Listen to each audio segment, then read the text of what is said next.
Hello नमस्कार दोस्तों, एक बार फिर से आप सभी का हार्दिक स्वागत है। जैसा कि आप सभी को पता है, वर्तमान समय में राजस्थान पुलिस के अंदर कांस्टेबल के लिए फॉर्म जो है वो ओपन हो चुके हैं और 17 मई उसकी लास्ट डेट है। उम्मीद करता हूं कि सभी विद्यार्थियों ने फॉर्म भर दिया होगा। जिन्होंने फॉर्म नहीं भरा है वो भी समय रहते फॉर्म भर देना है, अन्यथा लास्ट में जो है वो कुछ ग्लिच वगैरह आए या फिर फॉर्म के अंदर आपके साइट वगैरह में एरर आए, इस वजह से दिक्कत हो सकती है। इसलिए आप फॉर्म जरूर भर देना है। लंबे समय से थोड़ा सा बिजी शेड्यूल होने की वजह से और अन्य भर्ती की वजह से समय नहीं मिल पाया कि आपके कांस्टेबल के ऊपर अपनी बात नहीं हो पाई थी कि कहाँ से फॉर्म भरना है, कैसे भरना है, कौन सी जो है वो ज़्यादा बेटर रहेगी आपके लिए। तो उम्मीद करता हूं वो आप लोगों ने देख कर और फॉर्म भर दिया होगा। अब फॉर्म भरने के बाद में आपका क्या काम है वो सारा का सारा जो है वो अब मैं बताने वाला हूं आपको। यहां से आगे जो भी आपके कांस्टेबल को लेकर रणनीति रहेगी या फिर पढ़ने का तरीका रहेगा या फिर किस प्रकार से हमारा सिलेक्शन प्रोसेस रहेगा, प्रत्येक फेज में हमें क्या करना है, वो सब कुछ अब अपन यहां से सुचारू रूप से जो है वो कांस्टेबल भर्ती के लिए लेकर चलने वाले हैं। तो थोड़ा सा उसमें विलंब रहा कि मैं आपको बता नहीं पाया कि भाई फॉर्म कहां से क्या भरना है। पिछली बार कई सारे जो है वो बच्चों के मैसेज वगैरह आए थे, कॉल आए थे, तो उनको सबको जानकारी दी थी। इस बार भी आए थे लेकिन समय नहीं मिल पाया था, इस वजह से नहीं दे पाया था जानकारी। लेकिन उम्मीद करता हूं आप लोगों ने फॉर्म भर दिया है। अगर फॉर्म नहीं भरा है तो बस एक चीज ध्यान रखना है कि फॉर्म वहां से भरना है। अगर आप जनरल कैटेगरी के हैं तब तो आपको जनरल की सबसे ज्यादा सीटें देखनी है, जहां पर है वहां से आप भर सकते हो, सबसे बेस्ट चॉइस वही है। या फिर आप अगर रिजर्व कैटेगरी में है, OBC, SC, ST, MBC, EWS, तो आपको अपनी कैटेगरी के हिसाब से जो भी डिस्ट्रिक्ट के अंदर, यूनिट के अंदर आपको ठीक ठाक पोस्ट लगती है। दूसरी आपकी पसंद भी होनी चाहिए कि मुझे यहां पर काम करना ज्यादा बेटर है। अगर आप कमिश्नरेट में जाना चाहते हैं या डिस्ट्रिक्ट में जाना चाहते हैं, वो आपके ऊपर है। बट यह है कि आप अपनी रिजर्व कैटेगरी की पोस्टें देखते हुए और जनरल की पोस्टें देखते हुए ही फॉर्म भरना है। उससे आपको थोड़ा सा एक फायदा, एडवांटेज मिल सकता है। तो इस हिसाब से, क्योंकि इस बार एक ही फॉर्म भर सकते हैं आप, एक ही आपको यूनिट या फिर डिस्ट्रिक्ट का चूज करना है, तो इस वजह से उसमें दिक्कत भी है कि एक जगह से भरना है तो कहां से भरे। तो आप कोशिश ये करना कि आपके होम डिस्ट्रिक्ट के आसपास का डिस्ट्रिक्ट जो रहे, जिसमें ठीक ठाक पद हो, वो आप भर दीजिए। 4-5 दिनों की बात है, अब इतना सा टाइम बचा है, तो उसके अंदर आप जो भी समय बचा हुआ है उसमें आप आराम से फॉर्म भर दीजिए। फिलहाल अपन आगे की बात करेंगे कि अब फॉर्म भरने के बाद में, क्योंकि आप सभी को पता है कि इस बार 2 अलग अलग नोटिफिकेशन जो है वो जारी किए गए थे राजस्थान पुलिस के द्वारा, जिसमें एक नोटिफिकेशन स्पेशली जो हमेशा आता है, जिसमें आपके सामान्य, चालक और बैंड, ये तो आते ही है। टेलीकॉम उसी में ही आता था, लेकिन इस बार जो है वो अलग से करके एक नोटिफिकेशन के अंदर आपके सामान्य, चालक और बैंड, इन 3 का एक साथ आया है, यानी कि जीडी, ड्राइवर और आपके बैंड का। और एक नोटिफिकेशन में आपके अलग से दिया है जिसमें टेलीकॉम, और एक टेलीकॉम के अंदर जो है वो आपके चालक, यानी कि एक तो दूर संचार जो आपके ऑपरेटर है उसका पद है और एक है दूर संचार जो आपके चालक का है। तो 2 पद इस भर्ती में आए हैं और आपके 3 पद जो है वो इसमें आ जाता है। तो इस प्रकार से अगर अपन देखना चाहें तो आपके इसमें एक तो सामान्य यानी कि जीडी वाला तो है ही, आपका जो पद है वो जीडी का पद है एक तो इसमें, दूसरा आपका पद है चालक का, एक है आपका बैंड का और एक है टेलीकॉम का। टेलीकॉम इस बार बहुत इंपॉर्टेंट है उन विद्यार्थियों के लिए जिनके पास में जो है वो 12th के अंदर साइंस जो है वो विषय थी। स्पेशली जो आपके अपने जो इसमें योग्यता के अंदर जो है वो संशोधन करके भी वापस प्रेस नोट जारी किया था राजस्थान पुलिस में। उसमें कहा था कि फिजिक्स के साथ में आपके पास में मैथ या फिर कंप्यूटर होनी चाहिए, वो बच्चे टेलीकॉम के अंदर जा सकते हैं। फिर ड्राइवर के लिए थोड़ी सी अलग क्वालिफिकेशन थी, लेकिन उसमें इतने बड़े ज्यादा पद नहीं है। 1400 से आसपास जो है वो पद किसमें है, आपके ऑपरेटर के लिए है, टेलीकम्युनिकेशन ऑपरेटर में, और वही पद सबसे अच्छा है। मतलब ऐसा पद है कि आप ये कहेंगे कि एकदम ऑफिस जॉब है, और इस वजह से वो ज्यादा बेटर है मेरे हिसाब से। जो साइंस के स्टूडेंट है उनकी फर्स्ट प्रेफरेंस यही होनी चाहिए। आज अपन बात करेंगे, क्योंकि एक फॉर्म साइंस वाले यहां से भी भर सकते हैं टेलीकॉम से, और एक फॉर्म जो है वो यहां से भी भर सकते हैं जीडी, चालक या फिर बैंड के अंदर। तो आपको 2 अलग अलग फॉर्म भर रहे हैं। अब दोनों के अंदर सिलेबस में कितना क्या डिफरेंस है और इन दोनों की चयन की प्रक्रिया क्या है, यानी कि सिलेक्शन का प्रोसेस क्या है और उसमें क्या डिफरेंस है दोनों के सिलेक्शन प्रोसेस में, तो उसके ऊपर अपन बात करेंगे। क्या इन दोनों की तैयारी एक साथ लेकर चल सकते हैं, किसके अंदर कौन सी चीज ज्यादा इंपॉर्टेंट है वो भी अपन बात करेंगे। तो वो सारी के सारी अपने सिलेबस में डिस्कशन करेंगे, अपन सिलेबस चर्चा करेंगे कि क्या क्या इनका दोनों का सिलेबस है और पद कितने हैं वो भी अपन देखेंगे। साथ में आपके शारीरिक मापदंड क्या रहने वाला है वो अपन देखेंगे। चिकित्सकीय मापदंड जो है वो क्या रहेंगे, यानी कि मेडिकल वगैरह। दक्षता परीक्षा जो आपके ड्राइवर की और बैंड के अंदर दक्षता परीक्षा होती है वो कैसे क्या होगी उसकी भी अपन बात करेंगे। और लिखित परीक्षा कब तक हो सकती है उसके ऊपर भी अपन बात करेंगे। तो 4 ये अपने माइनर जो है वो क्वेश्चन रहेंगे।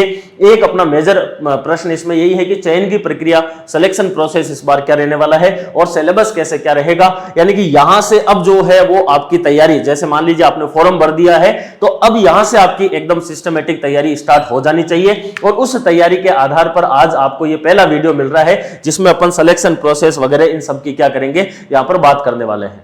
तो अभी अपन बात करेंगे सबसे पहले पदों की संख्या, यानी कि पदों की संख्या कितनी क्या रही है। तो जैसा कि आप सभी को पता है इसको अपन लेकर चलेंगे, ये नोटिफिकेशन अपना 1 के नाम से अपन इसको कह सकते हैं और एक अपन नोटिफिकेशन 2 के नाम से जो है वो चलने वाले हैं। तो ये अपना नोटिफिकेशन 1 जिसके अंदर आपके 3 पद जो है वो आते हैं और इंपॉर्टेंट है क्योंकि इस बार ठीक ठाक पद जो है वो इसमें देखने को मिले हैं। जिसमें अगर अपन बात करें तो इसमें जैसे कि एक आपके जीडी का पद आता है जिसको अपन सामान्य के नाम से जानते हैं, एक आपके ड्राइवर का आता है जिसको अपन चालक के नाम से जानते हैं और एक आपका बैंड के नाम से आता है। ये तीनों की तीनों ही पुलिस के इसी वाले पद के अंदर आता है।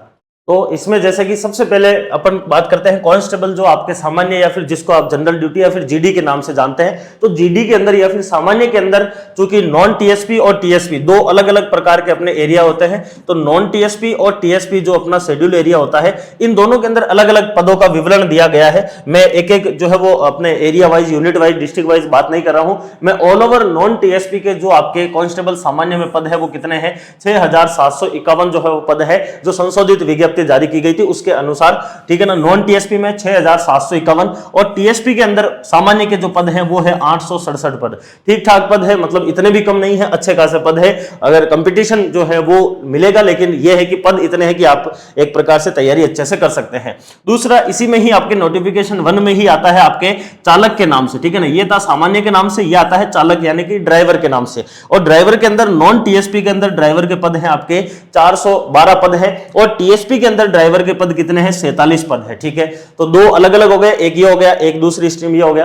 तीसरा आता है कांस्टेबल बैंड, और बैंड के केवल पद आपके नॉन टीएसपी में है और वो है 71 यानी कि 71 पद। तो पहली चीज तो जो फर्स्ट नोटिफिकेशन आपका था उसके अंदर सामान्य, चालक और बैंड आता है, जिसके अंदर कोई भी बच्चा जिसने 12th पास कर रखी है और सीईटी कर रखा है वो बच्चा उसके अंतर्गत जा सकता है, ठीक है साहब। और दूसरी चीज, उसमें 3 अलग अलग ऑप्शन मिलते हैं आपको। सामान्य का मिलता है जिसमें नॉन टीएसपी टीएसपी के पद है, चालक का मिलता है लेकिन उसमें आपको एक्सपीरियंस चाहिए, और बैंड वाला जिसमें आपको एक्सपीरियंस चाहिए। क्योंकि चालक और बैंड 2 ऐसे हैं जिसमें आपके दक्षता परीक्षा होती है, बाकी इसमें जो है वो दक्षता परीक्षा नहीं होती है। तो कांस्टेबल सामान्य, कांस्टेबल चालक और कांस्टेबल बैंड, इन 3 के साथ में ये आपके एक नोटिफिकेशन 1 की बात होती है। फिर आपके दूसरा नोटिफिकेशन आता है नोटिफिकेशन 2, और उसके अंदर बात आती है किसकी, दूर संचार ऑपरेटर की, और एक आता है दूर संचार आपके चालक। क्योंकि ये इस बार इसमें अलग से आपको दिया गया है नोटिफिकेशन, और ये उन बच्चों के लिए है, स्पेशली आपने देख लिया होगा योग्यता, जो साइंस से बैकग्राउंड चाहते हैं, जिसके पास फिजिक्स, मैथमेटिक्स या फिर आपके कंप्यूटर जैसी विषय रही है,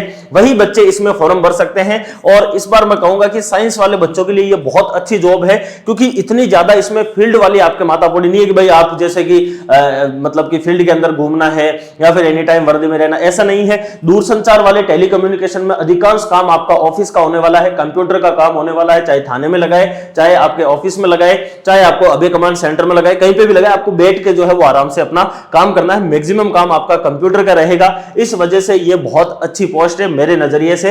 यानी कि जो भी बच्चा स्टूडेंट आपके साइंस वाला है वो इसके ऊपर ज्यादा फोकस करना है, बजाय कि इधर जीडी के बजाय आपको इस पे फोकस करना है, ठीक है। तो आपके सामने 2 ऑप्शन आते हैं, जिसमें दूर संचार जो ऑपरेटर है, स्पेशली ऑपरेटर वाला, उसके पद है 1378, और दूर संचार जो चालक वाला है उसमें है 91 पद। यानी कि यहां वाला जो चालक है और ये जो चालक है ये दोनों अलग अलग है। ये वाला जो चालक है ये साइंस बैकग्राउंड से यहां पर फॉर्म भर सकता है, जबकि ये वाला चालक कोई सा भी बैकग्राउंड का हो वो भर सकता है, ठीक है। तो ये आपके पदों की बात होती है। सबसे पहले अपन ने सामान्य, चालक और बैंड की बात करी, फिर टेलीकम्युनिकेशन की अपन ने बात कर ली है।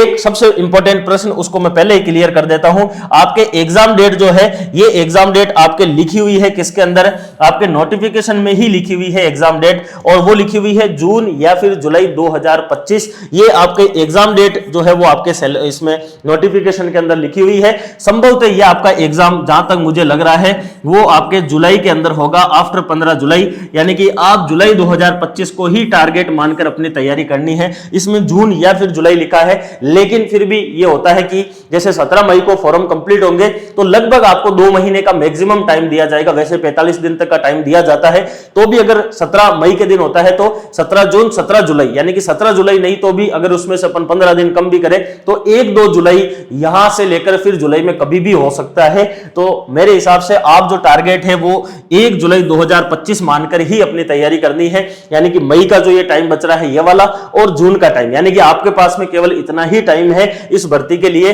काफी कम टाइम आपको लग रहा होगा, लेकिन इस टाइम के अंदर ही आपको तैयारी करनी है। 1 जुलाई आप टारगेट मानकर चलिए, बाकी संभवतः आपका 10-15 जुलाई के आसपास एग्जाम हो जाएगा जहां तक मुझे लग रहा है, क्योंकि फिर अगस्त के अंदर पटवार का एग्जाम है, फिर वीडियो का एग्जाम है, और इसी जुलाई के अंदर ही आपका 13 जुलाई के आसपास डिप्टी जेलर का एग्जाम है। तो थोड़ा सा बोर्ड या फिर आपके सेंटर जो है वो बिजी तो रहेंगे, लेकिन फिर भी आप 1 जुलाई के टारगेट के हिसाब से चल सकते हैं। ये आपके लिखित परीक्षा की एग्जाम डेट जो है वो रहने वाली है। सबसे इंपॉर्टेंट यही है, बच्चा सिलेक्शन इसी से ही लेगा, बाकी सारी चीजें कोई काम की नहीं है। सबसे इंपॉर्टेंट यही है, यहां पर अगर आप पिछड़ गए तो आपका फाइनल सिलेक्शन नहीं होगा, यहां पर अगर आपने अच्छा कर लिया है तो आपका फाइनल सिलेक्शन आराम से हो जाएगा। तो सबसे पहले पदों की बात हुई, फिर लिखित परीक्षा की आपकी बात हो गई है। इसके साथ में ही चूंकि लिखित परीक्षा आपके जुलाई के अंदर है, और इस वजह से आप सभी के लिए क्वालिटी एजुकेशन के द्वारा 2 अलग अलग चीजें आप लोगों के लिए लाई गई है। पहले उन बच्चों के लिए बात कर लेते हैं जो कि दूरस्थ रहते हैं और जो ऑफलाइन नहीं आ सकते हैं, उन बच्चों के लिए ऑनलाइन टेस्ट सीरीज जो है वो क्वालिटी एजुकेशन के द्वारा स्पेशली कांस्टेबल के लिए चलाई जा रही है, जिसमें कुल 15 टेस्ट आपको दिए जा रहे हैं। 10 आपके टॉपिक वाइज है और 5 आपके फुल लेंथ के हैं जो एग्जाम टाइम में ही आपको देने हैं। ये 10 टॉपिक वाइज जो टेस्ट है, इन आपके 10 टेस्टों के शेड्यूल को आप फॉलो करके, और आप अब टारगेट ये बनाना है कि मुझे 4 दिन के अंदर या 3 दिन के अंदर एक शेड्यूल पूरा करके टेस्ट देना है। आप अगर इतना फास्ट चलोगे तब जाके आपका काम होगा, क्योंकि एक हफ्ते जितना टाइम बचा नहीं है। जो बच्चा आज भी तैयारी शुरू कर रहा है वो भी इस तैयारी को बहुत अच्छी कर सकता है, और उसको क्या करना है, इन 10 शेड्यूल वाइज जो आपके टॉपिक वाइज जो टेस्ट है, शेड्यूल वाइज जो टेस्ट है, इनको अच्छे से फॉलो करना है। कोशिश करना है कि 3 दिन में 4 दिन के अंदर अंदर उस शेड्यूल को करें और टेस्ट देवे। उस प्रकार से आप चल सकते हैं। लास्ट में आप 5 टेस्ट और लगा लीजिए तो आपकी तैयारी और अच्छी हो जाएगी। प्राइस इसकी 199 है, लेकिन इसके ऊपर आपको डिस्काउंट मिलता है 21% का, और आपको कूपन कोड यूज करना है VSR01। ये करते ही आपको 21% का डिस्काउंट इस टेस्ट सीरीज के ऊपर आराम से मिल जाएगा। तो ये आपके आता है जिसमें ऑल राजस्थान रैंक वगैरह, री अटेम्प्ट का ऑप्शन, सुव्यवस्थित व्याख्या, ऐसी सारी की सारी चीजें मिलती है। तो ऑनलाइन बच्चे भी जुड़े हुए, आप भी इसमें जुड़ सकते हैं। जो बच्चे चाहते हैं कि हम ऑनलाइन नहीं, हम ऑफलाइन जो है वो बहुत अच्छे से टेस्ट देना चाहते हैं, हमारी तैयारी लगभग हो रखी है और हमें एक बूस्टअप के साथ में वापस जो है वो तैयारी या फिर रिवीजन चाहिए, तो उसके लिए क्वालिटी एजुकेशन के द्वारा आप सभी के लिए ऑफलाइन टेस्ट सीरीज लाई गई है। और ये ऑफलाइन टेस्ट सीरीज कांस्टेबल के लिए स्पेशली है, एक वीडियो के लिए भी अपनी ऑफलाइन टेस्ट सीरीज चल रही है। इस टेस्ट सीरीज के अंदर मैं अगेन वापस यही कहूंगा कि जिस बच्चे ने अभी भी तैयारी शुरू नहीं करी है वो इस वाली टेस्ट सीरीज से अच्छी अपनी तैयारी कर सकता है। इसमें कुल 11 जो है वो आपके टेस्ट मिलेंगे। 11 टेस्ट में 6 टेस्ट जो है वो आपके टॉपिक वाइज रहेंगे, यानी कि आप टॉपिक को फॉलो करो और फिर उसके बाद में आप ऑफलाइन जाकर और टेस्ट दीजिए।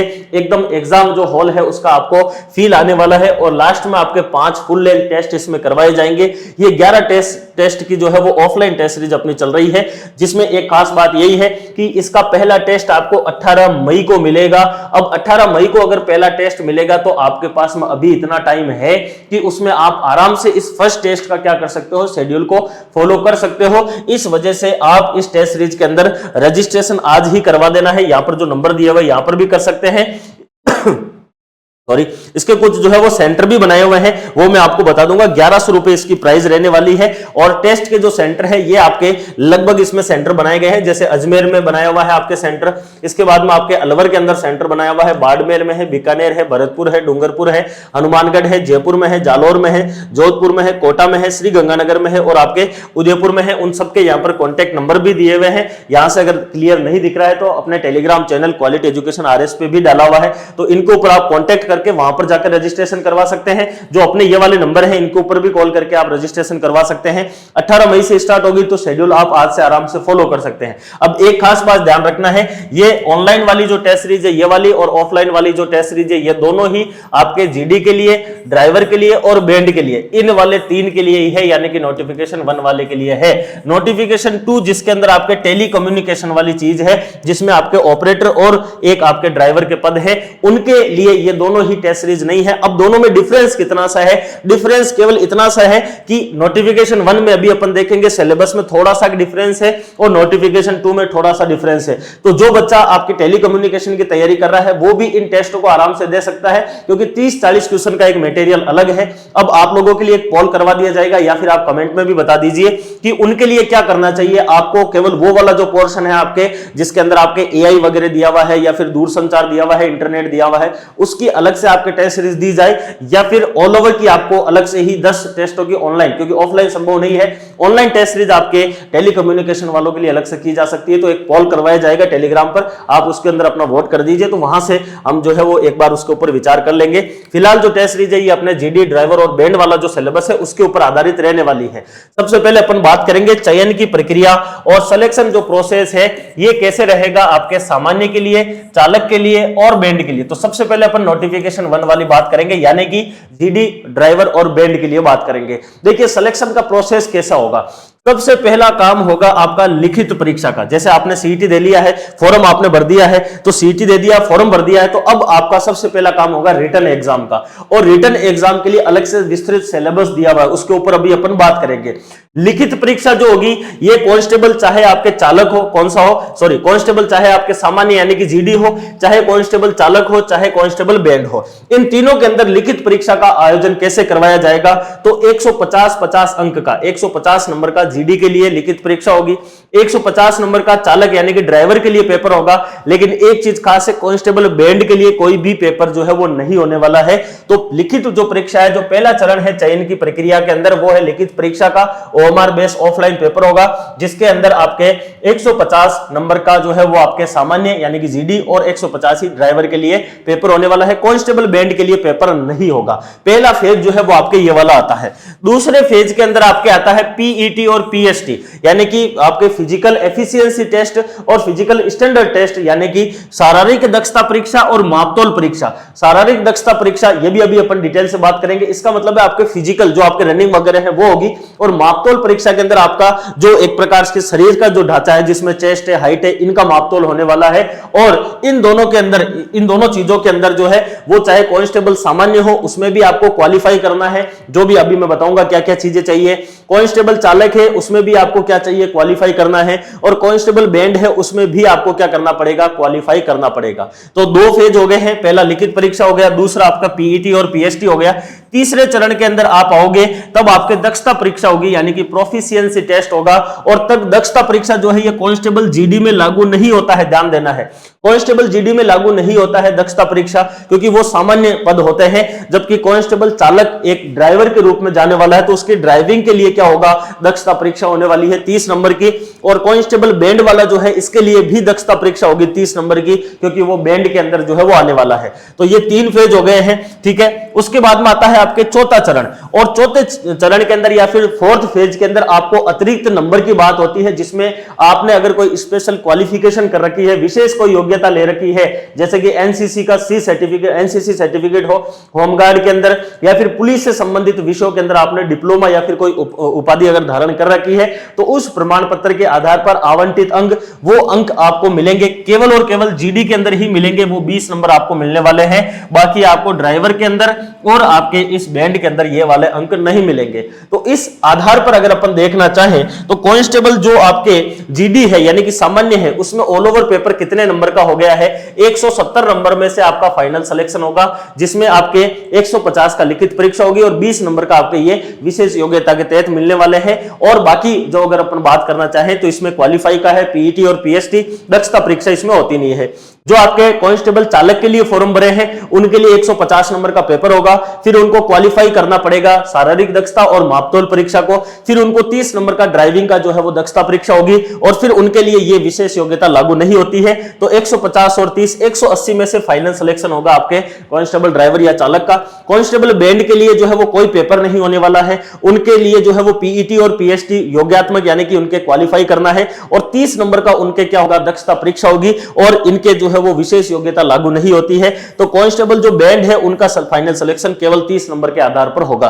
तो ये तो आपके फाइनल सिलेक्शन की बात आती है, और ये आपके अलग अलग 3 अलग अलग जो है वो आपके कांस्टेबल जीडी, ड्राइवर और बैंड की यहां पर बात हो जाती है। ये चयन की प्रक्रिया है, चयन की प्रक्रिया 4 चरणों में से होकर गुजरेगी। अभी अपन एक एक की बात कर लेते हैं, स्पेशली की लिखित परीक्षा क्या है, शारीरिक दक्षता मापतोल क्या है, दक्षता परीक्षा क्या है, इनकी अपन स्पेशली बात करते हैं। सबसे पहले अपन लिखित परीक्षा की बात करेंगे, और लिखित परीक्षा के लिए जो है वो सबसे पहले अपन बात करेंगे लिखित परीक्षा ओएमआर बेस जो आपका एग्जाम होगा उसकी, और उसमें आपके क्या आएगा, सिलेबस, और सिलेबस सामान्य, चालक और बैंड। चूंकि बैंड के ऊपर ये लागू नहीं होता है तो इसमें से आप बैंड को हटा सकते हैं। सामान्य और चालक इन दो के लिए ही क्या होने वाला है, 150 का पेपर होगा, तो बैंड का इसमें होगा नहीं। तो सिलेबस कैसे क्या रहने वाला है, तो पहली चीज इसमें लिखित परीक्षा जो होगी उसमें प्रश्न पत्र 150 अंकों का होगा। कितने का, 150 का, यानी कि मार्क्स कितने होंगे, 150, 150 नंबर जो है वो इसमें रहने वाले हैं, जिसमें वस्तुनिष्ठ यानी कि आपके ऑब्जेक्टिव टाइप वाले वही 5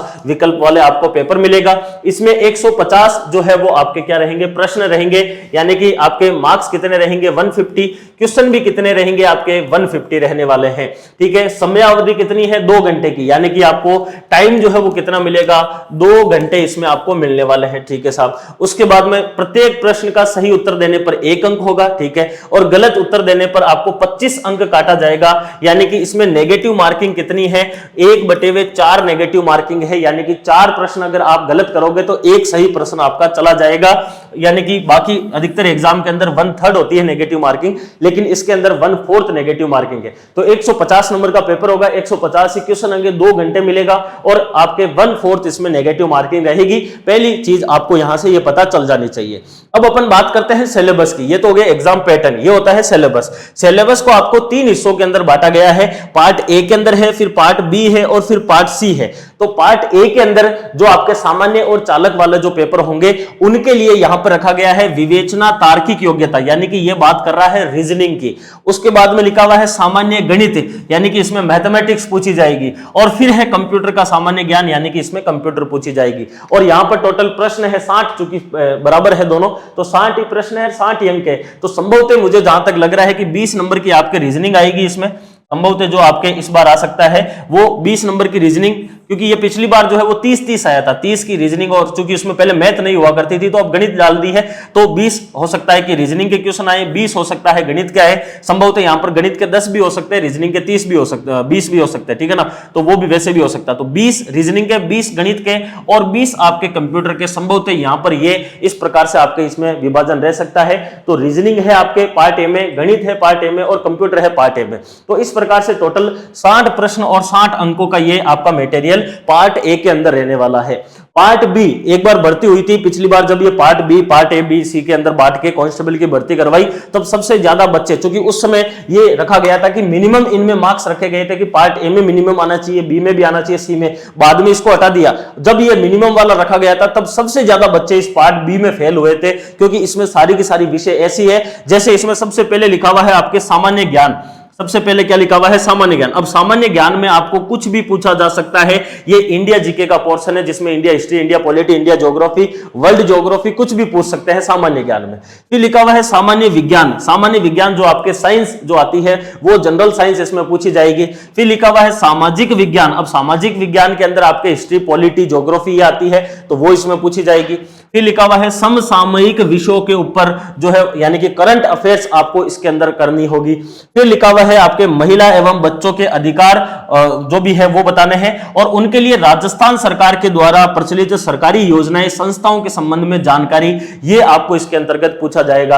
यानी कि बी पार्ट में क्या क्या है, सामान्य ज्ञान है जिसमें कुछ भी पूछ सकते हैं, साइंस इसमें आ जाती है दूसरी सब्जेक्ट, तीसरी सब्जेक्ट आती है आपके सामाजिक विज्ञान, जिसमें हिस्ट्री, पॉलिटी, ज्योग्राफी कुछ भी पूछ सकते हैं, चौथी आती है करंट अफेयर्स, 5वीं आती है महिला एवं बच्चों से संबंधित अधिकार, और 6ठे नंबर पर आती है राजस्थान सरकार की महिला और बच्चों के लिए चलने वाली योजनाएं। ये सारा का सारा आपके पोर्शन जो है ये कितने नंबर का रहने वाला है, इसमें ये रहेगा 45 प्रश्न और 45 अंकों के लिए। जो राजस्थान सरकार की योजनाएं हैं ये सारी की सारी अपनी जो पुस्तक है इकोनॉमिक सर्वे और बजट की, उस पुस्तक के अंदर चैप्टर नंबर जो आपके 9 है उसके अंदर डिटेल में दे रखा है। चैप्टर नंबर 8 और 9 दोनों आप पढ़ लेना, तो महिला और बच्चों से संबंधित आपकी सारी की सारी योजनाएं उसमें से क्लियर हो जाएगी। ठीक है साहब, तो ये हो गया। फिर पार्ट सी की अपन बात करते हैं। पार्ट जो सी है ये पूरा का पूरा आपके किस पर आधारित है, राजस्थान जीके पर आधारित है, जिसमें राजस्थान की हिस्ट्री आपको पूछेंगे, राजस्थान की कला संस्कृति पूछेंगे, राजस्थान की भूगोल पूछेंगे, राजस्थान की पॉलिटी पूछेंगे और राजस्थान की इकोनॉमी भी पूछेंगे। और इसी राजस्थान की इकोनॉमी को ध्यान में रखते हुए क्वालिटी एजुकेशन के द्वारा राजस्थान इकोनॉमिक सर्वे और बजट ये किताब आपको इसलिए पढ़ना आवश्यक हो जाती है क्योंकि इस किताब में आपके एक तो योजनाएं आएगी राजस्थान सरकार की, और दूसरा इसके अंदर ये जो इकोनॉमी लिखा हुआ है इस जगह पर आपको जीएसडीपी है, पर कैपिटा इनकम है, ठीक है ना, ये आपको पूछी जाएगी। राजस्थान में सड़कों की लंबाई है, राजस्थान में ऊर्जा का उत्पादन है, तो वो सारा का सारा अपनी इस पुस्तक के अंदर जो इकोनॉमिक सर्वे की पुस्तक है उस पुस्तक के अंदर ये सारा का सारा मटेरियल आपको मिलने वाला है। ठीक है, तो ये आपके हो जाता है। उसके बाद में आपके ये टोटल जो आपके राजस्थान जीके वाला पोर्शन है ये 45 नंबर का आएगा और 45 ही इसमें क्वेश्चन रहने वाले हैं। तो इस प्रकार से अगर टोटल करोगे तो 150 आपके प्रश्न और 150 अंकों का ये मटेरियल हो जाता है। 2 घंटे का पेपर होगा, 1/4 नेगेटिव मार्किंग होगी। तो इस हिसाब से अगर अपन बात करें तो आपके सिलेबस को 3 पार्ट में बांट रखा है, ए, बी और सी में। ए के अंदर आपके रीजनिंग है, मैथ है और कंप्यूटर है। बी पार्ट के अंदर सारी सब्जेक्ट है, सामान्य ज्ञान है, सामाजिक विज्ञान है, आपके सामान्य विज्ञान है, इसके अलावा करंट अफेयर्स है, महिला और बच्चों के अधिकार है, राजस्थान सरकार की योजनाएं है। सी पार्ट में आपके राजस्थान जीके कंप्लीट है, जिसमें राजस्थान हिस्ट्री है, कल्चर है, ज्योग्राफी है, पॉलिटी है और राजस्थान का इकोनॉमी भी इसमें रखी गई है। ये आपके 3 पार्ट के अंदर बांटा गया है। ऑल ओवर तीनों पार्ट के अंदर मिलाकर आप सभी लोगों को जैसे लिखा गया है कि लिखित परीक्षा के प्रश्न पत्र में उत्तीर्ण होने के लिए सामान्य, आर्थिक रूप से कमजोर, पिछड़ा वर्ग व अति पिछड़ा वर्ग के अभ्यर्थियों को कुल 40% प्राप्तांक, इंपॉर्टेंट है ध्यान रखना है, कुल 40% प्राप्तांक जो है वो लाना है। जबकि अनुसूचित जाति यानी कि एससी और अनुसूचित जनजाति यानी एसटी वर्ग के कुल अभ्यर्थी जो है उनको कुल अंकों के 36% अंक जो है वो समग्र रूप से लाना अनिवार्य है, जिसमें टीएसपी के स्थानीय क्षेत्र वाले जो है उनके लिए न्यूनतम जो अंकों की सीमा है वो लागू नहीं है। यह भी इंपॉर्टेंट ध्यान रखना है। यानी कि जो बच्चा, अब देख लीजिए इस चीज को समझ लीजिए, जो बच्चा नॉन टीएसपी के अंदर जनरल में है, ओबीसी के अंदर है, ईडब्ल्यूएस के अंदर है और आपके एमबीसी के अंदर है, उन बच्चों के लिए मिनिमम मार्क्स कितने रखे गए हैं 40%, उनको 40% अंक लेकर आना अनिवार्य है। कितने लाना है 40% अंक जो है वो मिनिमम लाना है। जबकि जो बच्चा एससी और एसटी से संबंध रखता है नॉन टीएसपी के अंदर उसको 36% अंक लेकर आना है। और जो बच्चा टीएसपी के अंदर आता है उस बच्चे के लिए टीएसपी के लिए कोई भी इसमें सीमा नहीं रखी गई है। तो general, OBC, EWS, MBC, non TSP के मिनिमम 40% मार्क्स लाने हैं, एससी एसटी वालों को मिनिमम 36% लाना है और इस 150 का, और आपके टीएसपी वालों के लिए मिनिमम वाली सीमा कोई नहीं रखी गई है। और जैसा मैंने स्टार्टिंग में आपको बता दिया कि जो कांस्टेबल बैंड वाला है उसके लिए कोई भी लिखित परीक्षा का आयोजन नहीं होगा, कोई उनके लिखित परीक्षा नहीं होने वाली है। तो सबसे पहली चीज हो गई जो आपके कांस्टेबल सामान्य और चालक है उन दोनों के लिए 150 नंबर, 150 क्वेश्चन, 2 घंटा, 1/4 नेगेटिव मार्किंग के साथ में इस सिलेबस में से आपके पेपर बनेगा। और इस पेपर के लिए आपको जो है वो ऑफलाइन टेस्ट सीरीज और ऑनलाइन टेस्ट सीरीज दोनों की जानकारी आपको दे दी गई है। ठीक है, तो चयन की प्रक्रिया में सबसे पहली चीज थी लिखित परीक्षा, उसके ऊपर अपन ने बात करी है वो कैसे क्या होने वाली है। लिखित परीक्षा केवल सामान्य और चालक की होगी, बैंड की नहीं होगी। दूसरे नंबर पर बात करेंगे अपन शारीरिक दक्षता और मापतोल परीक्षा। तो शारीरिक दक्षता की अपन बात करेंगे और ये आपके वो कोर्स है जिसकी मैं बात कर रहा था कि आपके यहां पर जो आर्थिक स्थिति लिखा हुआ है इसके लिए आपको केवल ये कोर्स परचेज कर लेना है, जिसमें भारत और राजस्थान दोनों का है। आपको स्पेशली राजस्थान वाला ही पढ़ना है। अपनी पुस्तक भी है इकोनॉमिक सर्वे वाली और बजट की, उस पुस्तक को ले लीजिए और आप इस कोर्स को पढ़ लीजिए। आपको और कोई भी हार्ड कॉपी की आवश्यकता नहीं है। इसमें आर्थिक समीक्षा 2024-25 और बजट 2025-26 इन दोनों को ऑनलाइन वीडियो कोर्स के माध्यम से बताया गया है। इसमें आपको टेस्ट सीरीज बिल्कुल फ्री मिलेगी, तो कई सारे प्रश्न एजेटी टेस्ट सीरीज में से आ जाएंगे और 199 के ऊपर डिस्काउंट मिल रहा है अभी, यानी कि लगभग 147 रुपए के आसपास ये कोर्स मिल रहा है, जिसमें आपको टेस्ट सीरीज भी मिलेगी साथ में। यानी कि आपको एक तो वीडियो मिलेंगे, यानी कि क्लास जो है वो तो मिलने ही वाली है, टेस्ट आपको फ्री में मिलेगा और एक आपको नोट्स मिलेंगे जिसको आप प्रिंट भी करवा सकते हो। ये 3 चीजें आपको 147 में इसके अंदर मिलेगी, जिसमें राजस्थान आर्थिक समीक्षा 2024-25 और बजट 2025-26 इसको अपन ने कवर इसमें कर रखा है। आपको एक कोड जरूर डाल लीजिए VSR01, जिससे कि आपको छूट मिल जाएगी 25% की, इसके ऊपर डिस्काउंट आपको मिल जाएगा। ठीक है, ये आपके इस आर्थिक स्थिति वालों के लिए आता है। सेकंड अपना आता है शारीरिक दक्षता परीक्षा, ये अपना सेकंड फेज आता है। यहां पर ये कौन सा फेज था अपना, ये पहले नंबर का था जिसमें अपन ने लिखित परीक्षा या फिर सिलेबस जो है उसकी चर्चा करी थी। दूसरे नंबर पर है आपका शारीरिक दक्षता परीक्षा, और शारीरिक दक्षता परीक्षा सामान्य, चालक और बैंड। अपन ने यहां पर बात करी थी कि शारीरिक दक्षता परीक्षा हो चाहे मापतौल परीक्षा हो, तीनों के लिए ही योग्यात्मक है, यानी कि आपके क्वालिफाइंग वाली है और तीनों को ही ये करनी पड़ेगी। तो बैंड वाला हो चाहे चालक हो चाहे आपके सामान्य वाला हो, तीनों के लिए आपके शारीरिक दक्षता परीक्षा होगी। और इसमें अगर अपन बात करें कांस्टेबल, चाहे आपके सामान्य का हो चाहे चालक हो चाहे बैंड हो, तीनों के लिए ही जो है वो इसमें मिनिमम कितनी दौड़ रखी गई है, 5 किलोमीटर की दौड़ रखी गई है, यानी कि 5 किलोमीटर की आपको क्या करनी होगी, रनिंग करनी होगी। अब कितने समय में करनी होगी वो टाइम आपको अलग अलग दे रखा है, चाहे सामान्य हो चाहे चालक हो चाहे बैंड हो। अगर मेल है यानी कि पुरुष है तो उसको 25 मिनट के अंदर रनिंग करनी होगी। कितनी, 25 मिनट के अंदर पुरुष को जो है वो 5 किलोमीटर की रनिंग 25 मिनट में करनी होगी। अगर वो फीमेल है यानी कि अगर महिला है तो उसको 35 मिनट के अंदर, 35 मिनट के अंदर जो है वो रनिंग कंप्लीट करनी होगी। महिलाओं को 10 मिनट एक्स्ट्रा दिया गया है। और जो एक्स सर्विसमैन है यानी कि भूतपूर्व सैनिक है, उनको 30 मिनट के अंदर रनिंग करनी होगी, यानी कि उनको सामान्य पुरुष से जो है वो 5 मिनट एक्स्ट्रा दिए गए हैं।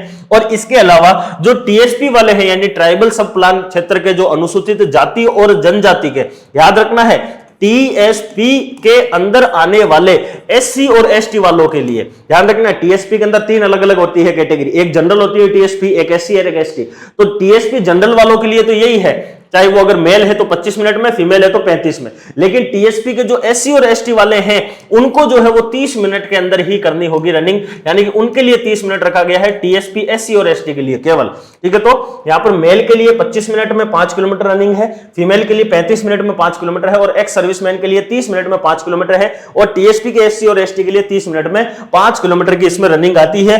दो आपको जानकारी दे रखी है, पहली कि शारीरिक दक्षता परीक्षा में दौड़ के लिए केवल एक ही अवसर प्रदान किया जाएगा। इंपॉर्टेंट है, दिल्ली पुलिस वगैरह भी इनमें 2-3 दे देते होंगे, लेकिन यहां पर एक ही अवसर आपको मिलने वाला है। शारीरिक दक्षता परीक्षा के लिए कोई भी अपील करने का आपको अवसर नहीं मिलेगा, आप कोर्ट वगैरह में कहीं नहीं जा सकते हैं। दूसरा, निर्धारित समय अवधि में दौड़ पूर्ण नहीं करने वाले अभ्यर्थियों को शारीरिक दक्षता परीक्षा में अनुत्तीर्ण मानते हुए भर्ती की अग्रिम प्रक्रिया में सम्मिलित नहीं किया जाएगा, यानी कि आपको जो है वो दिए हुए फिक्स टाइम पीरियड के अंदर ही रनिंग करनी है। आपको केवल इसमें क्वालिफाई करना है, तो 24 मिनट और आप 59 सेकंड तक जो है वो क्या कर सकते हैं, क्वालिफाई कर सकते हैं। आपको उस टाइम पीरियड में क्या करना होगा, ये 5 किलोमीटर पूरा करना है। इस रनिंग से कोई नंबर नहीं मिलने वाला है, केवल इस फिक्स टाइम पीरियड के अंदर आपको रनिंग जो है वो कंप्लीट करनी है, बस ये आपको ध्यान रखना है, क्योंकि ये क्वालिफाइंग नेचर का है, तो तीनों के लिए ये आता है। कैसे क्या होगा वो मैंने आपको बता दिया है। अब अपन मापतोल परीक्षा की बात करते हैं। शारीरिक दक्षता के बाद में अगला आता है शारीरिक मापदंड, जो अपने आप में ही सेकंड वाले ही चरण का एक सब पार्ट कह सकते हैं। शारीरिक मापदंड जो है वो सामान्य, चालक और बैंड तीनों के लिए क्या होता है, लागू होता है क्या, बिल्कुल। यहां पर अगर अपन बात करें तो मापतोल परीक्षा तीनों के लिए क्वालिफाइंग नेचर की ही आती है, और मापतोल परीक्षा के अंदर या फिर शारीरिक मापदंड के अंदर जो है वो आपके कैसे क्या रखा गया है, तो इस चीज को समझना है। एक आपके लिखा हुआ है सामान्य क्षेत्र, यानी कि सामान्य क्षेत्र का मतलब हो जाता है कि जो नॉन टीएसपी वाले हैं उनकी बात है, और दूसरा है 12 जिले की शहरिया जो जनजाति है उसके लिए अलग से रखा गया है। तो ये यहां से इस प्रकार से 2 हिस्सों में बटा हुआ है। पहले दिया हुआ है न्यूनतम ऊंचाई, दूसरा दिया हुआ है पुरुषों के लिए आपके सीना, चेस्ट, और महिलाओं के लिए दिया गया है वजन। तो आपको 3 इसमें अलग चीजें याद रखनी है, ये दूसरा है, ये तीसरा है। ये दोनों जो चीजें हैं ये आपके मेल और फीमेल, मेल के लिए लागू होती है। फर्स्ट और थर्ड जो है ये फीमेल के लिए है, और फर्स्ट और सेकंड जो है ये मेल के लिए है। अब समझ लेना है कैसे। न्यूनतम ऊंचाई, यानी कि अगर सामान्य क्षेत्र में नॉर्मली अगर कोई पुरुष है तो उसको 168 सेंटीमीटर, यानी कि मेल जो है उसको 168 सेंटीमीटर क्या चाहिए, उसकी लंबाई चाहिए, जबकि फीमेल को जो है वो लंबाई कितनी चाहिए, 152, यानी कि 152 सेंटीमीटर की लंबाई चाहिए फीमेल को, 152 सेंटीमीटर की। ये बात हो रही है नॉन टीएसपी के सामान्य जो रिजर्व या अनरिजर्व कैटेगरी के बच्चे हैं उनके लिए। अभी टीएसपी के लिए इसमें छूट मिलती है वो मैं बता दूंगा। फिर आती है बात चेस्ट की, तो चेस्ट जो है ये फीमेल के लिए लागू नहीं होता है, और मेल के अंदर चेस्ट जो है वो बिना फुलाए हुए तो 81 सेंटीमीटर चाहिए 81, और फुलाने के बाद में 86 होना चाहिए, यानी कि कम से कम 5 सेंटीमीटर का फुलावट होना जरूरी है। फुलावट इंपॉर्टेंट है, ध्यान रखना है, आपका चेस्ट भले 90 सेंटीमीटर का है तो भी चल जाएगा, लेकिन उसमें फुलावट 90 से फिर 95 96 होनी जरूरी है। अगर फुलावट नहीं हो रही है 5 की तो भी आप एक प्रकार से डिस्क्वालीफाई हो जाएंगे। तो 81 से लेकर आपके 81 से लेकर 86 जो है वो मिनिमम वाला मैंने रखा है। बाकी चेस्ट आपका कितना भी हो, फुलावट जो है वो 5 सेंटीमीटर होना चाहिए और मिनिमम चेस्ट 81 सेंटीमीटर का होना चाहिए। ये लड़कियों पर लागू नहीं होता है। अब पुरुषों के ऊपर वजन को लागू नहीं किया जाता है। पुरुष के लिए अपने महिलाओं के लिए आता है वजन। वजन किसके लिए आता है? महिलाओं के लिए, और उनको 47.5 किलोग्राम यानी कि 47.5 किलोग्राम मिनिमम वजन होना चाहिए। किनका? लड़कियों का। ये आपके नॉन टीएसपी के जो बच्चे होते हैं सामान्य रूप से उन लोगों के लिए रखा गया है। 12 क्षेत्र के अंदर जो शहरिया जनजाति है अपन जानते हैं साहब अपने किशनगंज वगैरह में पाई जाती है, तो उनके लिए पुरुषों के अंदर 8 सेंटीमीटर की छूट देकर 160 सेंटीमीटर किया गया है, और महिलाओं के लिए 145 सेंटीमीटर रखा गया है। और चेस्ट के अंदर भी इनके लिए छूट है, 74 सेंटीमीटर से 79 रखा गया है, 5 सेंटीमीटर का फुलावट रखा गया है। और फीमेल के लिए भी वजन में 43 किलोग्राम तक रखा गया है। ये स्पेशली केवल शहरिया वालों के लिए है। अब नोट देकर क्या लिखा हुआ है कि यदि सामान्य क्षेत्र के लिए उपरोक्त वर्णित शारीरिक मापदंड के अनुसार अनुसूचित जाति और अनुसूचित जनजाति के अभ्यर्थी उपलब्ध नहीं होते हैं तो उन्हें ऊंचाई व सीमे के अंदर जो सीना है उसमें 5 सेंटीमीटर की छूट मिलेगी। अब सारे के सारे बच्चे ये सोचते हैं कि हमें एससी एसटी के अंदर इसमें 5 सेंटीमीटर की छूट मिलेगी। नहीं मिलेगी। वो उस कंडीशन में मिलेगी जब एससी एसटी के बच्चे नहीं मिलते हैं, यानी कि जब बच्चे एससी एसटी के नहीं मिलेंगे उस कंडीशन में ये जो हाईएस्ट वाली लिमिट है इसमें 5-5 सेंटीमीटर की छूट दी जाएगी। लेकिन आजकल ऐसा संभव नहीं है कि भाई बच्चे ही नहीं मिले, तो इस कंडीशन में पहली चीज। दूसरा, पहाड़ी एवं आदिवासी क्षेत्र के अभ्यर्थियों के लिए राजस्थान पुलिस अधीनस्थ सेवा जो नियम है उसके अंतर्गत मापदंड दिए जाएंगे। शहरी या महिला अभ्यर्थियों के लिए समस्त जो महिला अभ्यर्थी है उनके लिए न्यूनतम ऊंचाई जो है वो 152 सेंटीमीटर एवं वजन आपके 47.5 जो है उसके अंदर या महिला अभ्यर्थियों के अतिरिक्त जो है वो आपके समस्त महिला अभ्यर्थियों के लिए न्यूनतम यही रखा जाएगा, केवल शहरिया वालों के अंदर ही छोड़ दिया जाएगा। तो ये आप इसके अंदर ध्यान रखना है। शारीरिक मापदंड का आपके इस प्रकार से रहने वाला है। ये हाइट वगैरह पहले से ही माप लेना है, उसके बाद में ही आगे का काम शुरू करना है। अगर 1-2 सेंटीमीटर भी कम है तो फिर फाइनल सिलेक्शन में आप अटक जाओगे, फालतू में पेपर दोगे, रनिंग करोगे, फिर यहां पर पहुंचोगे, फिर रह सकते हो। इसलिए ये सारी की सारी चीजें आपको पहले से ही चेक कर लेनी है, ठीक है। तो एक चीज तो आपके ये आ जाती है। उसके बाद में अगला देखिए, अगला आता है आपके चिकित्सीय मापदंड। यानी कि चिकित्सीय मापदंड का मतलब है कि इसके अंदर आपके एक प्रकार से देखा जाएगा कि आपके जो सामान्य जो आंखें वगैरह हैं वो कैसे क्या है। तो इसमें सबसे पहले वही रखा गया है आंखों का ही, और उसमें बताया गया है कि आपकी जो न्यूनतम निकट दृष्टि है वो J1 अच्छी आंखें मानी गई है और J2 जो है उसको खराब आंखें मानी गई है। चश्मा पहनने जैसे सुधार के साथ में भी या बिना दोनों आंखों के साथ माप, यानी कि कहने का मतलब इतना सा ध्यान रखना है कि आपकी आंखें 6/6 चाहिए, चाहे आपके चश्मे के साथ में हो चाहे चश्मे के बिना हो, दोनों ही कंडीशन में आपकी आंखें जो है वो 6/6 होनी चाहिए। ये इसमें इंपॉर्टेंट है, यानी कि चश्मा लगाने वाला भी कांस्टेबल बन सकता है, ये आप दिमाग में सेट कर लीजिए। अभ्यर्थी मानसिक रूप से अच्छा होना चाहिए, बाकी कोई शारीरिक विकार वगैरह उसके नहीं होना चाहिए। एक इसमें अलग से लिखा गया है, अभ्यर्थियों के घुटने आपस में टकराने, नसें फूलने वाली स्थिति, या फिर उसके आंखों के अंदर भेंगापन, या फिर उसके रतौंधी, या फिर उसके रंग की यानी कि कलर ब्लाइंडनेस, या फिर वो हकलाकर बोलता हो, ठीक है ना, या फिर उसके पैर जो है वो समतल हो फ्लैट, या फिर उसके हर्निया हो, या फिर उसके शल्य सर्जिकल कोई अगर प्रॉब्लम है, या फिर अन्य कोई विकृति या फिर अंग भंग जो कि कर्तव्य पालन में बाधक हो, नहीं होनी चाहिए। यानी कि इस बार स्पेशली लिखा गया है कि आपके नौकनी की प्रॉब्लम, घुटने जो टकराते हैं वो नहीं टकराने चाहिए, पहले ध्यान रखना है। उसकी एक्सरसाइज होती है वो सही हो जाएगा।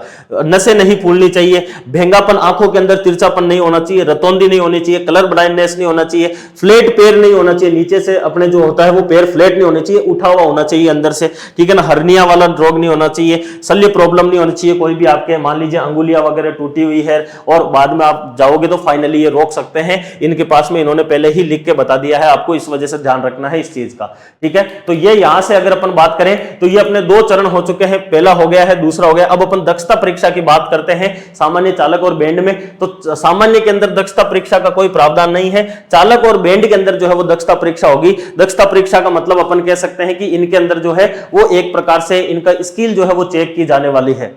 तो सारा अपने दक्षता परीक्षा यानी कि स्किल वाला जो टेस्ट होगा वो अपना कौन सा चरण है, तीसरा चरण है, तीसरा फेज है, जो केवल चालक और बैंड के लिए होगा, यानी कि जीडी वालों के लिए कोई दक्षता नहीं होने वाली है।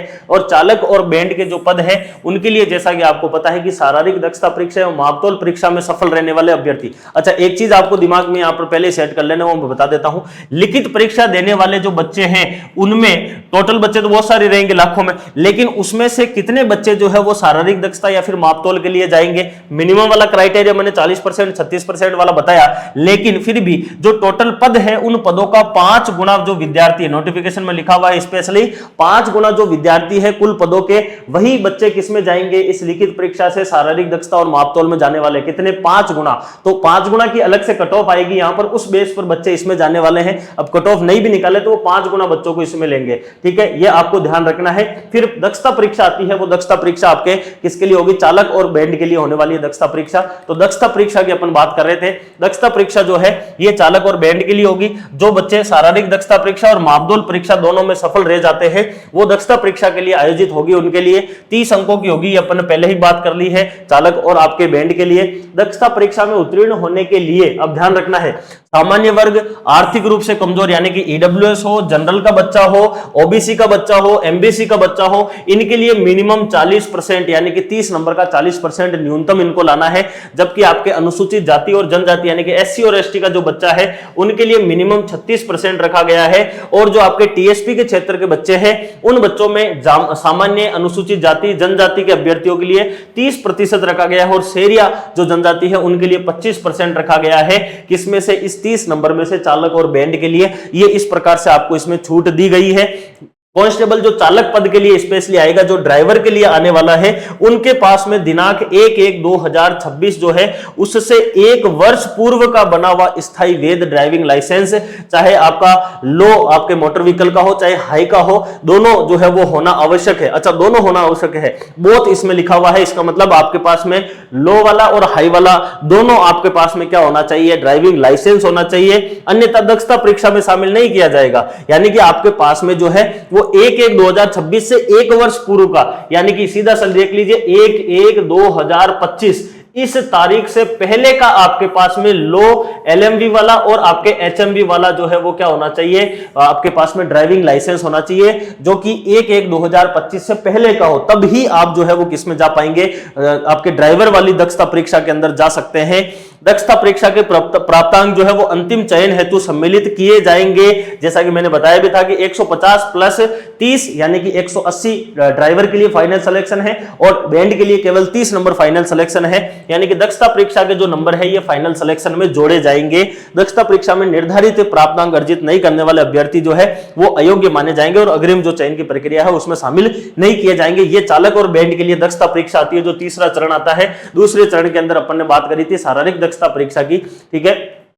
अभी अपन चलते हैं किसके ऊपर? चयन की प्रक्रिया, दूरसंचार ऑपरेटर और दूरसंचार चालक, यानी कि जो आपके टेली कम्युनिकेशन वाली है उनके अंदर जो है वो पहला दूसरा चरण जो रहेगा उसकी अपन बात करेंगे। और ये अपने आप में नोटिफिकेशन सेकंड के नाम से अपन इसको कह रहे हैं। तो ये मान लीजिए दूसरा वाला नोटिफिकेशन है और उसमें क्या दिया गया है कि आपके अलग अलग चरण बताए गए हैं, जिसमें पहला, दूसरा चरण, फिर तीसरा चरण और फिर चौथा चरण। इसमें भी जो है वो आपके 4 चरण रखे गए हैं। पहले चरण के अंदर लिखित परीक्षा है जो कि ओएमआर बेस होने वाली है। लिखित परीक्षा चाहे आपके दूरसंचार सामान्य वाला हो चाहे आपके दूरसंचार चालक वाला हो, यानी कि दूरसंचार ऑपरेटर और दूरसंचार चालक, दोनों के लिए ही 150 नंबर का क्या होने वाला है? पेपर होगा पहले चरण के अंदर। यहां से इसमें जाने वाले हैं कितने बच्चे? 5 गुना बच्चे जो है वो इसमें जाएंगे। कितने गुना? 5 गुना बच्चे जो है वो इसमें जाएंगे, जो कि शारीरिक दक्षता परीक्षा या फिर मापतोल परीक्षा के अंदर पीईटी और पीएसटी में जाने वाले हैं और ये दोनों के लिए ही क्वालिफाइंग नेचर का रहने वाला है। फिर आता है आपके दक्षता परीक्षा। दक्षता परीक्षा केवल आपके ड्राइवर या चालक के लिए होने वाली है, जो इसमें तो लागू होगी नहीं, इसमें ये 30 नंबर की रहने वाली है। फिर जो विशेष योग्यता एनसीसी जो आपकी डिप्लोमा वगैरह है क्रिमिनोलॉजी वगैरह में, उनके लिए 20 नंबर यहां पर लागू होने वाले हैं और इसमें ये लागू नहीं होगा। तो इसमें तो 150 और 20 170 का जो है वो फाइनल सिलेक्शन होने वाला है। फाइनल सिलेक्शन 170 में से होगा और इसके अंदर जो है वो 150 और 30 यानी कि 180 में से फाइनल सिलेक्शन होगा। तो ये टेली कम्युनिकेशन वाले जो 2 पद हैं, ऑपरेटर ऑपरेटर का और आपके चालक का, उनका ये सिलेक्शन प्रोसेस रहने वाला है। अब अपन दोनों की अलग अलग बात कर लेते हैं स्पेशली। सबसे पहले अपन बात करते हैं सिलेबस की, यानी कि लिखित परीक्षा की, जो कि इनका पहला चरण के रूप में काउंट होने वाला है। पहला चरण जो अब फॉर्म भरने के बाद में आपका जून जुलाई में लिखित परीक्षा होगी, वो आपका पहला चरण है। इसमें सेम टू सेम वही है जो पीछे वाले में था, यानी कि आपके जीडी के अंदर, ड्राइवर के अंदर और बैंड में था, वही है। 150 नंबर का आपका पेपर होगा। टोटल क्वेश्चन भी कितने रहेंगे? 150 इसमें रहेंगे। आपको टाइम भी कितना मिलेगा? 2 घंटे का इसमें टाइम मिलेगा। और नेगेटिव मार्किंग भी इसमें कितनी रहेगी? 1/4 की नेगेटिव मार्किंग रहेगी। तो एग्जाम पैटर्न दोनों का बिल्कुल सेम है। सिलेबस के अंदर थोड़ा सा डिफरेंस है, बस वो आपको मेनली फोकस करना है। इसके अंदर part A, part B, part C, तीनों पार्ट दिए हुए हैं। जैसे कि आपके उसमें था वैसे की वैसे इसमें 3 पार्ट है। एक पार्ट ए है, एक पार्ट बी है, एक पार्ट सी है। अब थोड़ा सा डिफरेंस हो जाता है। इस जगह पर वहां पर 60 नंबर थे पार्ट ए में, यानी कि वहां पर पार्ट ए जो था वो पार्ट ए कितने नंबर का था, ध्यान देना है। अब थोड़ा सा यहां पर खेल थोड़ा सा अलग बनेगा। वहां पर अगर अपन बात करें तो पहला पार्ट कितने नंबर का था? 60 का। और यहां पर पहला पार्ट जो है वो कितने नंबर का है? 80 का है। वहां पर दूसरा पार्ट कितने नंबर का था? 45 का। और यहां पर दूसरा पार्ट जो है वो कितने का है? आपके 25 का है। और वहां पर तीसरा पार्ट जो है वो कितने नंबर का था? 45 का। एक बार वापस देख लीजिए, तीसरा पार्ट वहां पर 45 का था और यहां पर भी कितने का है? आपका 45 नंबर का ही जो है वो निकल कर आ रहा है, यानी कि ये दोनों का 45 है। अब यहां पर समझिए चीज को, यानी कि टेली कम्युनिकेशन के अंदर बी पार्ट का जो वेटेज है वो थोड़ा सा क्या हुआ है? कम हुआ है। ये आपके टेली कम्युनिकेशन वाला है जो पिंक में है, वो टेली कम्युनिकेशन है। तो टेली कम्युनिकेशन में ए पार्ट कितने नंबर का जा रहा है? आपका ए पार्ट जो है वो आपका जा रहा है 80 नंबर का, और 80 क्वेश्चन इसमें पूछे जाएंगे। और 80 के अंदर आपको अब देखना है ध्यान से, यहां पर तार्किक योग्यता लिखा हुआ है, यानी कि रीजनिंग इसमें है, लेकिन इसमें आपको गणित कहीं नहीं मिलेगी। जो यहां पर आपके उसमें जीडी के अंदर, ड्राइवर और बैंड के अंदर क्या लिखा हुआ था? बैंड तो चलो हटा ही दीजिए, जीडी और जो ड्राइवर है उसके अंदर आपके लिखा हुआ था रीजनिंग। इसमें भी रीजनिंग है, लेकिन उसमें मैथ लिखी हुई थी, इसमें गणित कहीं पर भी नहीं है। और उसमें कंप्यूटर लिखी हुई थी, इसमें भी कंप्यूटर लिखा हुआ है, लेकिन कंप्यूटर के अलावा यहां पर इंटरनेट, इलेक्ट्रॉनिक, सूचना प्रौद्योगिकी, संचार, साइबर सुरक्षा, कृत्रिम बुद्धिमत्ता, साइबर अपराध, डिजिटल फोरेंसिक, इतना सब कुछ लिखा हुआ है। और 80 नंबर का ये पूछा जाएगा। संभवतः जहां तक मुझे लग रहा है कि 30 नंबर की यहां पर रीजनिंग आ सकती है और 50 नंबर में आपको यहां पर कंप्यूटर और ये बाकी वाला इंटरनेट, इलेक्ट्रॉनिक्स वगैरह, सूचना प्रौद्योगिकी, ये पूछा जाएगा। कितने का? 50 का। और ये कितने का है? 30 का। और वहां पर गणित एक अलग से थी और कंप्यूटर था, इसलिए वहां पर संभवतः 20 के अंदर ये 60 नंबर बढ़ जाएंगे। लेकिन यहां पर 80 के अंदर 30 नंबर की रीजनिंग और 50 की आपके, मेरे हिसाब से ये कंप्यूटर और बाकी जो आपके टेक्नोलॉजी वाला पोर्शन है ये इसमें आ सकता है। आप कमेंट के अंदर बताइए कि आपको ये 50 नंबर वाला जो मैटर है संभवतः जो ये रहेगा 50 नंबर का, अगर इसका अलग से आपको वीडियो कोर्स चाहिए तो वो आप कमेंट में जरूर बताइए, उसके बारे में चर्चा की जाएगी, विचार किया जाएगा। अगर आपके उसके अंदर भारी जो है वो कमेंट आते हैं कि सर इसके ऊपर हमें कोर्स चाहिए, तो उस कंडीशन में आपको कोर्स लॉन्च करके और 15-20 दिन में ये पूरा का पूरा कोर्स जो है वो करवा दिया जाएगा अपने एप्लीकेशन के ऊपर, ठीक है। अब ये 80 नंबर का मैटर हो गया। बी पार्ट दोनों का बिल्कुल सेम टू सेम है, वही सामान्य ज्ञान है, वही सामान्य विज्ञान है, वही सामाजिक विज्ञान है, वही समसामयिक विषय है।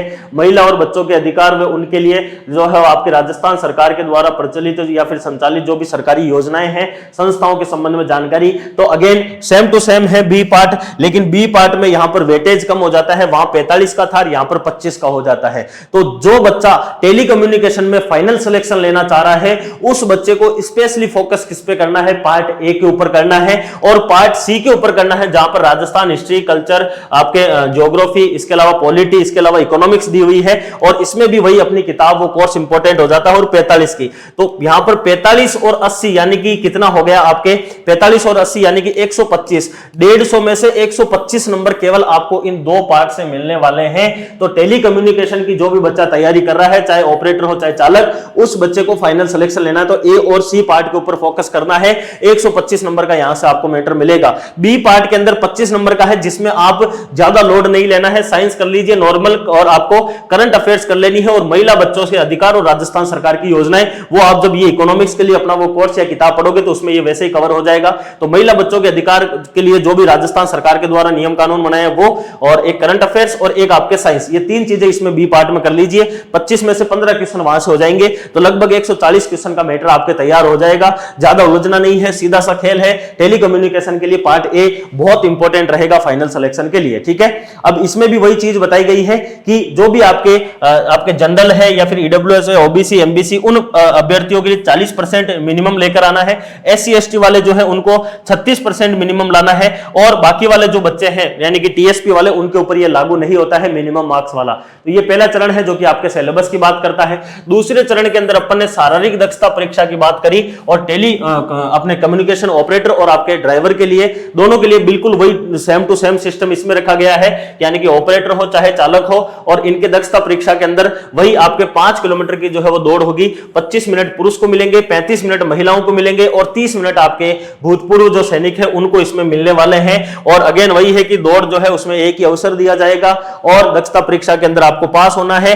और जो पेपर देकर बच्चे आएंगे उनमें से 5 गुना इसके लिए आएंगे, जो यहां से पास करेंगे वो सारे के सारे यहां पर ऑल जाएंगे, ध्यान रखना है, ठीक है ना। यहां पर ऑल बच्चे जाएंगे दक्षता परीक्षा के लिए, जो चूंकि इसमें दक्षता परीक्षा केवल चालक में ही है। और शारीरिक मापदंड की बात करें तो ये इसी का ही एक छोटा सा चरण है, जिसके अंदर आपके एक तो हाइट मापी जाएगी, आपके चेस्ट मापा जाएगा, और आपका वजन होगा। तो हाइट दोनों के लिए है, मेल और फीमेल के लिए 168 सेंटीमीटर पुरुष के लिए है, और महिलाओं के लिए 152 है। चेस्ट के अंदर पुरुषों के लिए वही 81 और 86 है, 5 सेंटीमीटर का फुलावट चाहिए। महिलाओं के लिए यह लागू नहीं होता है। पुरुषों के लिए वजन लागू नहीं होता है, लेकिन महिलाओं के लिए वजन 47.5 किलोग्राम का जो है वो चाहिए। बाकी वही सारी की सारी चीजें लिखी गई है। अगर एससी एसटी के बच्चे नहीं मिलते हैं तो 5 सेंटीमीटर की इसमें छूट देकर आप उनको लीजिए, ये इसमें बताया गया है। और बाकी टीएसपी वाले जो है उनको इसमें छूट दी जाती है, ठीक है। इसका बाद में आता है चिकित्सीय मापदंड। चिकित्सीय मापदंड में वही चीजें लिखी हुई तीनों की तीनों। आंखें जो है वो 6/6 चाहिए, चाहे चश्मा लगा हुआ हो चाहे नहीं लगा हुआ हो। दूसरा वही आपके मानसिक रूप से अच्छा होना चाहिए, कोई दोष नहीं होना चाहिए, रोग से मुक्त होना चाहिए। अगेन वही चीजें लिखी गई है, आपके घुटने नहीं टकराने चाहिए, नसें नहीं फूलनी चाहिए, बेंगापन नहीं हो, कलर ब्लाइंडनेस नहीं हो, नाइट ब्लाइंडनेस नहीं हो, हर्निया नहीं हो, फ्लैट फुट नहीं हो। वही चीजें सारों की सारी लिखी हुई है चिकित्सीय मापदंड के लिए। दक्षता परीक्षा जो है अगेन इसमें जो है वो केवल चालक पद के लिए दक्षता परीक्षा होगी, और वो आपके कितने नंबर की होगी? 30 अंकों की होने वाली है। इसमें भी वही बताया गया है कि 40% आपको मिनिमम चाहिए जनरल, ओबीसी, एमबीसी, ईडब्ल्यूएस वालों को, और एससी एसटी वालों को इसमें 36% मिनिमम रखे गए हैं दक्षता के अंदर। और इसमें भी वही एज इट इज रखा गया है टाइम पीरियड कि 1/1/2026 से पहले का आपके पास में क्या होना चाहिए? एलएमवी और एचएमवी जो है वो दोनों का जो है वो आपके लाइसेंस होना चाहिए, जो कि 1 वर्ष पूर्व का जो है वो नहीं होना चाहिए, यानी कि 1/1/2025 से पहले का ही आपके पास में ये लाइसेंस होना जरूरी है। और ये 30 नंबर जो है वो ड्राइवर वालों के जोड़े जाने वाले हैं, ये इसके अंतर्गत आपको बताया गया है। तो ये आपका पूरा का पूरा एक सिलेक्शन प्रोसेस है, जो कि इस बार कांस्टेबल की भर्ती के अंदर रहने वाला है। वीएसआर 01 का यूज करके आप टेस्ट सीरीज वगैरह इसमें डिस्काउंट पा सकते हैं, और बाकी जो भी प्रोसेस है वो मैंने आपको कंप्लीटली जो है वो बता दिया है। तो फिलहाल ये आप लोगों के लिए एक प्रकार से कांस्टेबल के लिए अब तैयारी शुरू करने की बारी है, तो उसके बारे में ये वीडियो था। आपको कमेंट में 2-3 चीजें बतानी है। एक तो टेलीकम्युनिकेशन वालों के लिए अलग से टेस्ट सीरीज ऑनलाइन शुरू करनी है कि नहीं करनी है, और दूसरा टेलीकम्युनिकेशन वालों के लिए जो पार्ट ए के अंदर कंप्यूटर और अन्य जो टेक्नोलॉजी वाला पोर्शन लिखा हुआ है, जहां से संभवतः 50 नंबर का मैटर, 50 क्वेश्चन आपको पूछे जाएंगे, उसका अलग से वीडियो कोर्स चाहिए कि नहीं चाहिए, ये 2 चीजें आप कमेंट में बताना है। उसके बाद में आने वाले समय में दूसरा वीडियो लाया जाएगा, जिसमें आपको अपन स्टार्ट करेंगे कि लिखित परीक्षा के अंदर अपने को तैयारी कैसे करनी है। तो फिलहाल इस वीडियो को इतना ही रखते हैं, अगले वीडियो में फिर से मिलेंगे, तब तक के लिए धन्यवाद, take care, all the best.